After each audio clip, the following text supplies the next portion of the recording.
70 million Americans depend on Social Security. And on March 7th of this year, the Trump administration quietly activated a new system that replaced the local field office model those 70 million people rely on with a new national scheduling and workload system run by a workforce that DOGE, remember them, already had gutted. Now, 4 U.S. senators sent a letter calling it exactly what it is: a backdoor cut to Social Security. Not a reform, not an efficiency upgrade. Oh no, it's a cut. So here's the receipts. When DOGE swept into the Social Security Administration, it did what it did everywhere else. Slashed the workforce, canceled contracts, and moved on. At SSA, that meant approximately 7,000 employees lost their jobs. It meant closing regional offices. It meant leaving one SSA worker responsible for every 1,480 beneficiaries. And then DOGE was disbanded, and they declared victory. OPM director Scott Cooper told Reuters, I don't know why I call them Reuters, that DOGE, and I'm quoting this directly, doesn't exist. That's the official line.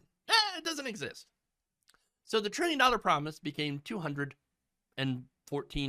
billion in claimed savings that multiple independent investigations found were absolutely inflated, rewritten, or just simply made up. Elon Musk left, but the chaos he engineered stayed. And on March 7th, the SSA activated 2 new technology systems across its entire national network of field offices to compensate for the workforce it no longer has. They are called the National Appointment Scheduling Calendar and the National Workload Management System. What that means in practice is this: if you call your local Social Security field office, you're no longer connected to workers who know your state's specific laws and rules. You are now routed into a national pool. Your case can be handled by anyone, anywhere, who may have no familiarity with how your state processes its claims. SSA workers have already sounded the alarm on this. The concern, as Newsweek reported, is that employees are often only trained on their specific local and state Social Security rules. A worker in Nevada handling a claim from a beneficiary in Pennsylvania may not know the state-specific rules that govern that case. Kevin Thompson, CEO of 9i Capital Group, put it plainly. He said the shift to a national response model, quote, sounds more efficient on paper, but in reality, it comes with trade-offs.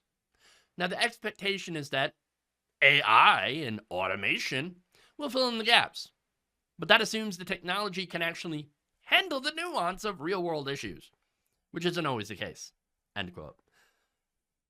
Finance expert Michael Ryan was even more direct. He said that beneficiaries should expect a bumpy transition. Faster phone pickup and online scheduling paired with a real risk of slower, more confusing resolutions for complicated cases that used to be handled by people who knew their state's system. End quote.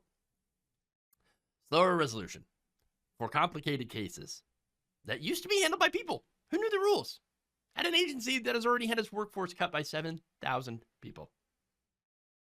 Let me tell you what a complicated case looks like at the SSA, because this is not an edge case. An overpayment notice, which the agency has been sending in error at record rates, is a complicated case. A disability review is a complicated case. A claim that got stuck in the system before the March 7th transition is a complicated case. These aren't rare situations. These are the exact circumstances that millions of beneficiaries are navigating right now, today, on a system that just underwent a nationwide overhaul with a skeleton crew. So now let's go back to what 4 sitting U.S. senators said about all this. So these are Senators Kirsten Gillibrand, Elizabeth Warren, Ron Wyden, and Bernie Sanders. They sent a formal letter to SSA Commissioner Frank Bisignano, warning, in their exact words, that the administration's moves were, quote, part of a plan to quietly kill field offices implementing a backdoor cut in benefits by making it harder for Americans to access the Social Security customer services they need. Backdoor cut. This is not a conspiracy theory, folks. A formal accusation in official correspondence from 4 members of the U.S. Senate. And they sent that letter before the March 7th system rollout, made it even more accurate. Now, here's why the backdoor framing matters. Trump said explicitly, loudly, at rally after rally, that he would never cut Social Security. The benefit line in your statement hasn't changed, not on paper. But if the system that delivers those benefits is so degraded that you can't get a billing error corrected, can't reach a worker who understands your state's rules, can't complete a disability review without months of delay, you have effectively lost access to that benefit, even though it technically still exists. That's what a backdoor cut is. It's the same outcome without the political liability of saying that you cut it. And DOGE engineered that outcome and then walked out the door.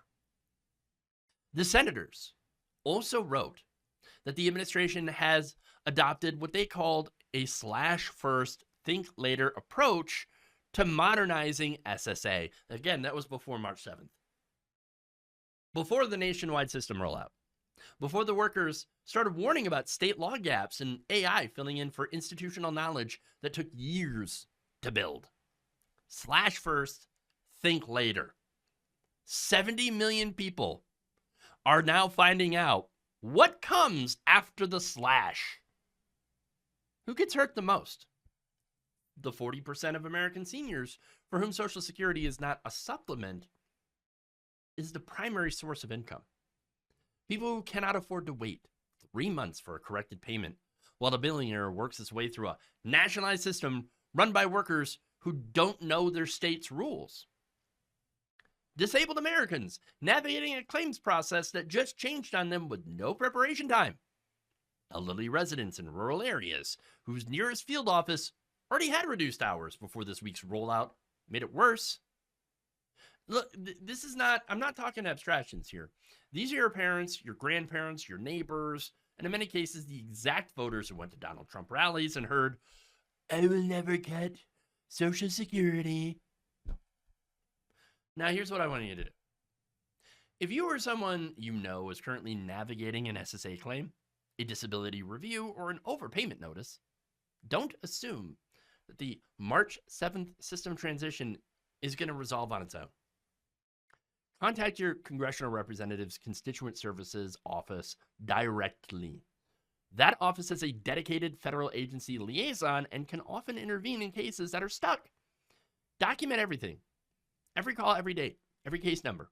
Because when this system produces the errors these workers are warning about, the people with the documentations are the ones who get made whole. And as far as DOGE is, DOGE may be gone, but the damage it did to the agency that 70 million Americans depend on is very much alive. The receipts don't go away just because Elon Musk did. 70 million Americans are still waiting for theirs.